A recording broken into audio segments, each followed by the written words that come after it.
Hey everyone, and welcome back to English Podcast TV. It's your boy John here. And I'm Jenny, and we're thrilled to have you join us for another episode. How's everyone doing today, John? I'm great, Jenny, especially excited for today's topic. It's something every English learner needs to nail, introducing yourself. Absolutely.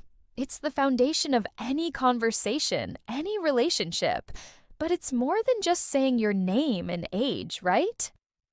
Exactly. I agree. We're going to dig deeper into making a great first impression, and we're going to focus on how to use prepositions of time correctly when talking about your life and experiences. This one is a frequent stumbling block for learners. And we'll make it fun, I promise. So where do we start, John? Okay, let's start with the very basics. Of course, you'll say your name. For example, hi, I'm John. Super simple. Then you might say where you're from. I'm from New York, or I come from Brazil. But the key is to add a little more. Don't just stop there. What do you do? I'm a teacher, or I work in marketing. Or if you're a student, I'm studying engineering at university. See? Already more interesting. Now, let's bring in time. How long have you been doing that, John? Good question, Jenny. I've been teaching English for 10 years. Or, I've been teaching English since 2014. Perfect. So, let's break that down. For is used with a period of time. 10 years, 5 months, 2 weeks. Since is used with a specific point in time. 2014, last Tuesday, January. Exactly. It's a subtle difference, but it makes a big difference in how you sound. Let's give another examples. I've lived in London for 6 months, or I've lived in London since June. Easy there, John. Remember, it's months, not months. Right. Thanks, Jenny. Even native speakers make mistakes, but that's what we're here for, right? Okay, so we've covered the basics. Now it's time to sprinkle in some personality. What do you enjoy doing in your free time? This is where you can really connect with people. I enjoy playing guitar, or I'm interested in photography. And now let's bring in the time prepositions. How often do you do these things? I play guitar every evening, or I go hiking on weekends. Every is used for things that happen regularly. I go swimming every Tuesday. On is used with days of the week and specific dates. I visit my family on Sundays, or my birthday is on July 15th. And what about times of the day? In is used for parts of the day. I drink coffee in the morning, or I usually go to bed late at night. It is also used for months in July and years in 2024. So in the morning, in the afternoon, in the evening, at night. Got it. Let's try this. Jenny, what do you do in your free time and when? Okay. I love to read in the evenings, after work. On Saturdays, I usually go to the farmer's market. And in the summer, I try to go camping at least once a month. Fantastic. See how Jenny used those prepositions of time naturally? It makes her introduction so much more engaging. It also gives me something to follow up on. I could ask her what her favorite camping spot is. Jenny, do you think it's okay to be a little bit vulnerable when introducing yourself? Like mentioning a challenge or a struggle you're facing? That's a great question, John. I think it depends on the context.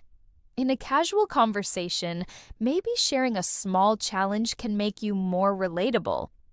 But in a job interview, you'd want to focus on your strengths, right? Okay, let's look ahead. What are your plans for the future? This is another great way to add depth to your introduction. You could say, I'm planning to travel to Japan next year, or I hope to learn French fluently one day.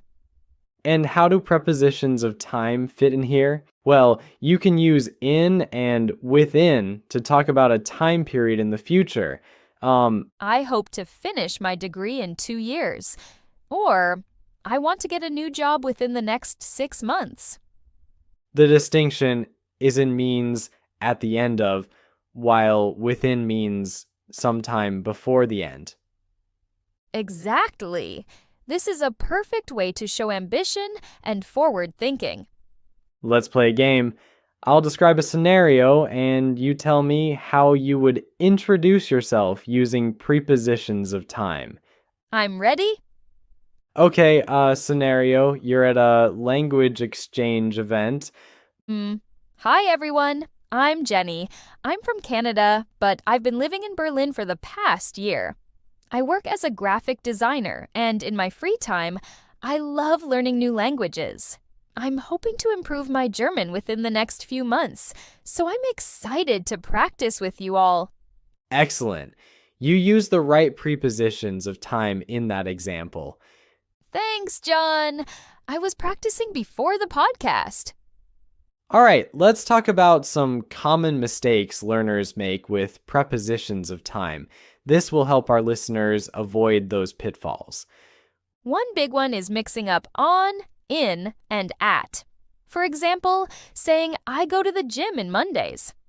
That should be, I go to the gym on Mondays. Another mistake is using since with a period of time. I've known him since 5 years.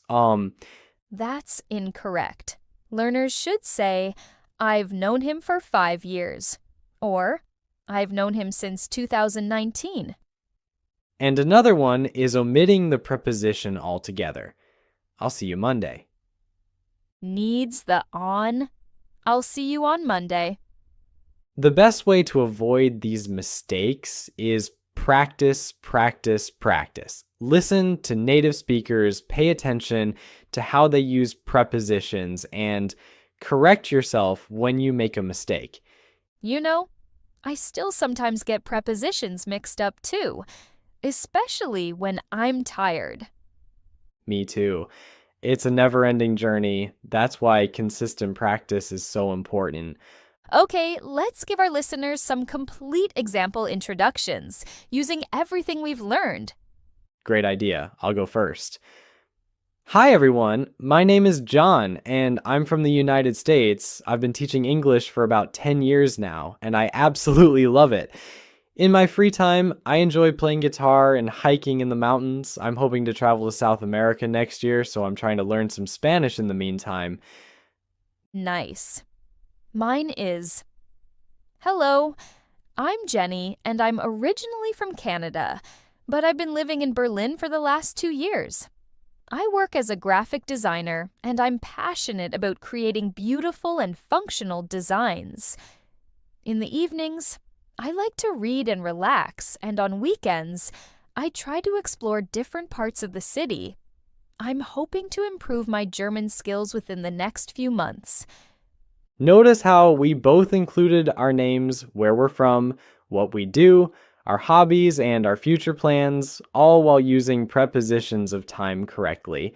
The key is to be authentic and let your personality shine through. Don't be afraid to share something unique about yourself.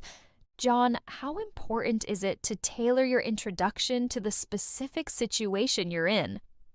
That's crucial, Jenny. You wouldn't give the same introduction at a networking event as you would on a first date, right? Think about your audience and what they want to know.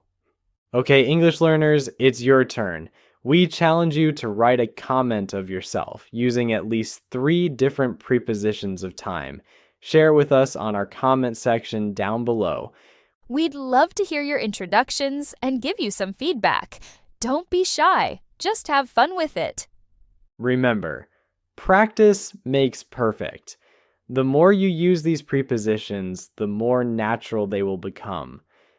Thanks for joining us for another episode of English Podcast TV. We hope you found this helpful and informative. Be sure to subscribe to our channel for more English learning tips and tricks, and let us know in the comments what topics you'd like us to cover in future episodes. Until next time, Keep practicing and keep learning. Bye for now.